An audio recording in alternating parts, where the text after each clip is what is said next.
Hello and welcome to Tokenomics. I'm Anisha Gupta. The crypto winter has been with us for a while now, with even institutions and miners selling off and Bitcoin going below $20,000 mark at one point. Globally, the volumes have slid, and despite Bitcoin regaining the 24,000 mark recently, the Indian markets has also been sent into a tizzy as of late, with the Enforcement Directorate accusing WazirX of assisting Indian fintech firms in money laundering. The ED scanner has also been on 10 other Indian exchanges, lending further fears to market participants. So it's no surprise that this uncertainty has led to trading volumes in India declining by more than 50% in the last week as well. As the regulatory and tax uncertainty not only in India but globally continues to plague the markets, how long will this crypto winter last? To take this discussion forward, we have with us S Nappinai, S Nappinai, who's an advocate, and Vignesh Raja of the H-Bar Foundation. Thank you so much for joining us. And Ms. Nappinai, if I can start with you, there are plenty of problems when you look at cryptocurrencies, right from the regulators talking negative about it, a lot of skepticism, and what you did not want is the kind of scenario that we've seen evolving in last week or 10 days. 10 crypto exchanges is what ED is eyeing at right now. There have been sent summons. There are, conversations and surveys being done on various of them. How would you read that? Is this lack of clarity, lack of regulation, or is it just a free float market and the concerns because of that? Manisha, thank you for having me here. Actually, this situation that you're seeing today dehors all the other problems we've seen with respect to crypto till now. Forget about the kind of skepticism and the fear psychosis when it comes to cryptos, the lack of clarity and certainty because of lack of regulation, etc. Here is a new situation that this recent series of ED raids, here is a new problem that has been highlighted. Now, primarily from whatever news reports I've seen, it appears that these raids were predicated on certain off-chain transactions that have been taken by some exchanges. Whether the exchanges have in fact indulged in off-chain transactions or not, and whether that amounts to a violation or not, is something that only investigation can bring out. But in terms of a legal interpretation, assuming this to be correct. Now, here is the problem with this kind of a transaction. The first and foremost is off-chain means that you want to avoid blockchain and the transparency that it brings, and you do it almost like a paper transaction which will not have that accountability. So technically, it may not be off the mark for ED to claim that it is on par with Hawala transactions. And therefore, it assists money laundering. And therefore, the raids and possibly prosecution. Right. Now, this is something which has nothing to do with it being crypto or otherwise, because the minute you try to do something without the necessary transparency, without the proper KYC norms being adapted, where certain things may be just paper companies or fronts, etc. Now, all of these are indicative of something beyond the ordinary.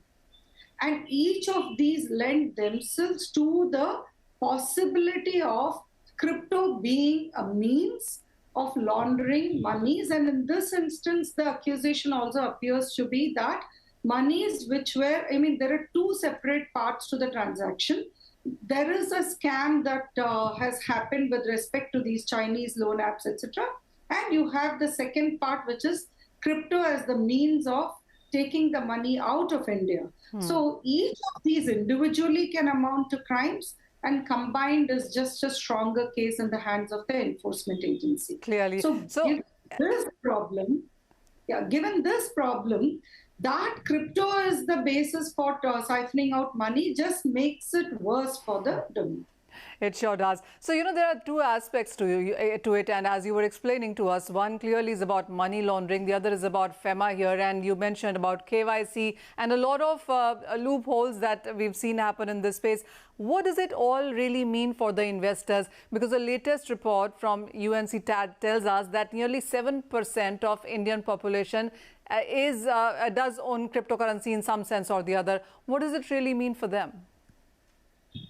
It's really bad news for them on money fronts.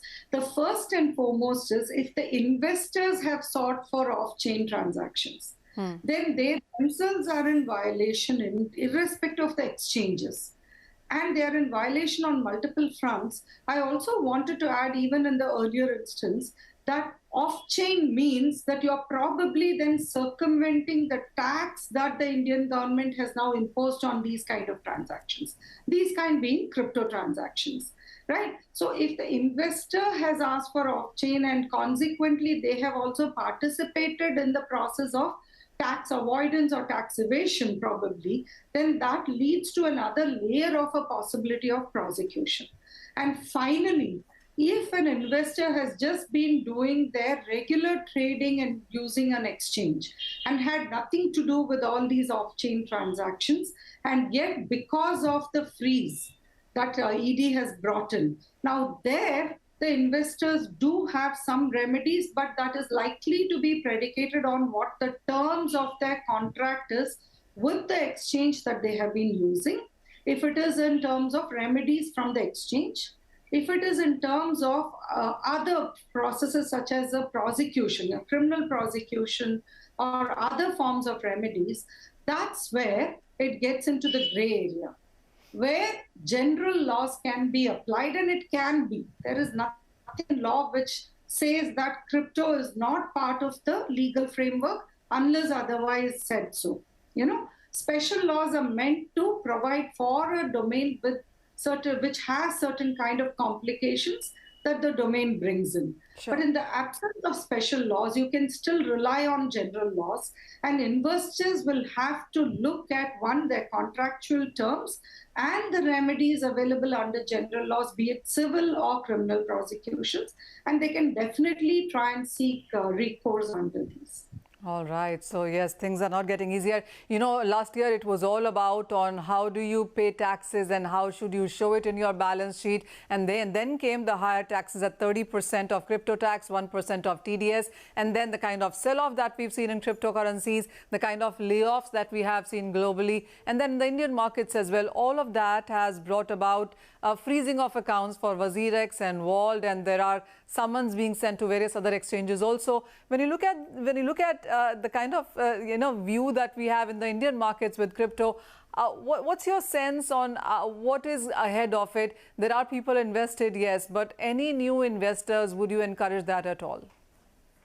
Now, there are two kinds. The ones who have already invested also are in a bit of a difficulty because of the lack of regulatory frameworks. So I have always batted for regulation for crypto and for certainty in terms of government's position.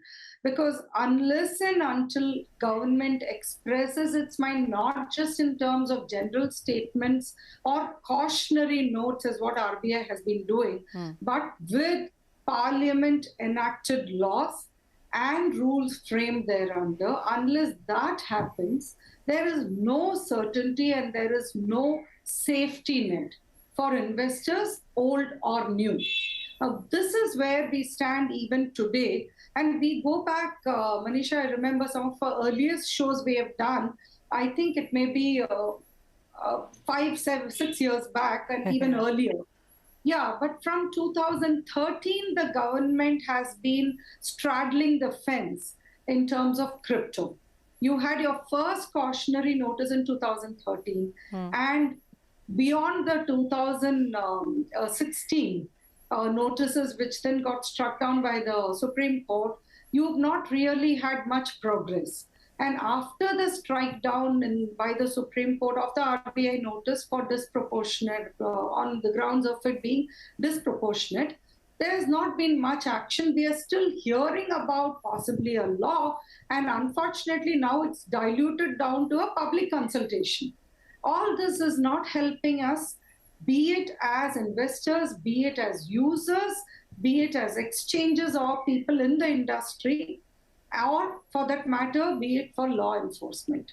Because uncertainty also provides the possibility for crypto scams.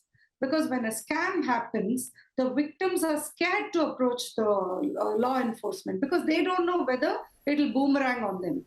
They are not even clear about what is the legal position today with respect to crypto. So for every stakeholder in this field, and for certainty in terms of what the future is about, and India is a huge, even if it's at 7%, when we are 1.3 plus billion, it's a huge number.